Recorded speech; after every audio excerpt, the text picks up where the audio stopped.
Pour moi, la femme et l'homme, c'est complète. C'est un peu comme les yin-yang, tu vois. Et après, le yin-yang, il est enveloppé par les Tao. Et il me paraît que c'est une intéressante interprétation, un peu mystique peut-être, mais de l'unité qu'il peut avoir dans un tango. Pour moi, la femme, il a une force énorme, parce qu'elle est intuitive, elle est perceptive. Et bon, une bonne danseuse de tango, avant tout, c'est quelqu'un qui écoute, qui s'écoute soi-même et qui comprend son rôle de femme, accepte surtout que ce soit l'homme qui, surtout dans les tangos, disons-nous, mais même dans les tangos de scène, c'est-à-dire qu'il y a une complémentarité, comme je l'ai dit au début, entre l'homme et la femme. Et le rôle de l'homme, là, c'est la soutenir, mais c'est aussi, dans le cas du tango de bal, c'est l'indiquer la route. Elle ne voit pas, elle sent.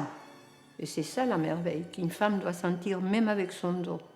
C'est-à-dire que son dos doit être plein de yeux, des petits yeux comme ça qui sentent. Donc je pense que ça, c'est toutes les qualités de la femme, il faut qu'elle soit dans une bonne danseuse.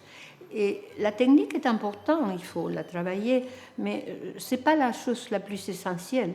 La chose la plus essentielle pour moi, pour une femme, c'est le cœur. S'il n'y a pas de cœur, il n'y a pas d'unité. S'il n'y a pas d'unité, il n'y a pas de tango. Ce qui est très difficile.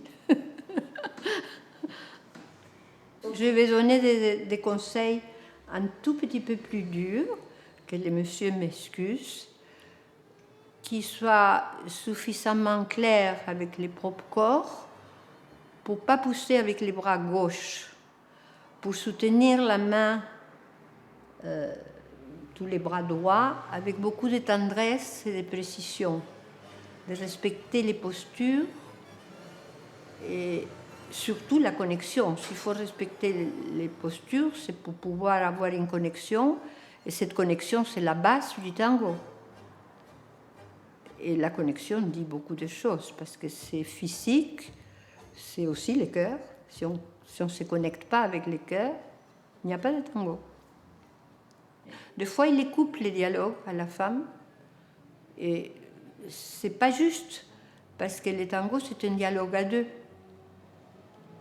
C'est pas un dialogue à l'homme. Il y a beaucoup d'hommes à Paris qui m'ont dit non, non, c'est l'homme qui dirige, c'est l'homme qui ça, c'est l'homme qui est là. Non, c'est 50 et 50. Et ces 50, c'est dans la mesure où chacun remplit son rôle. Et il me paraît qu'il y a une chose qui définit quelle est la chose la plus importante du tango, et c'est l'abrazo. On ne peut pas traduire abrazo en français, il n'y a aucune langue, c'est abrazo. Et pour nous, dans notre vie, c'est très important déjà l'abrazo, dans notre vie de Rio de la Plata. Mais l'abrazo, s'il est bien fait, s'il n'y a pas des énergies contradictoires, c'est là où ça se voit tout. Je ne peux pas expliquer dans une chose avec deux mots qu'est-ce qu'un abrazo, mais les danseurs de tango, ils doivent vraiment approfondir et sensibiliser leur corps et leur âme, que c'est la même chose, à faire un bon abrazo. Si l'abrazo est correct, s'il n'y a pas de tension, s'il y a une suffisante entrega, je ne sais pas comment on dit entrega en français, si on se donne à l'homme et si l'homme se donne à la femme.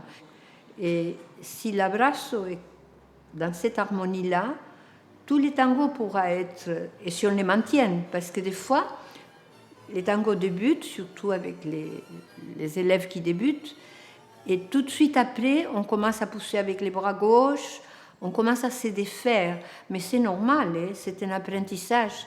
Et la meilleure chose, c'est que dans le tango, il n'y a pas de fautes, il y a l'apprentissage.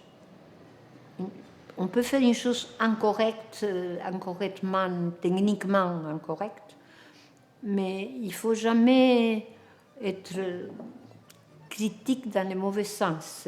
Tout peut s'arranger.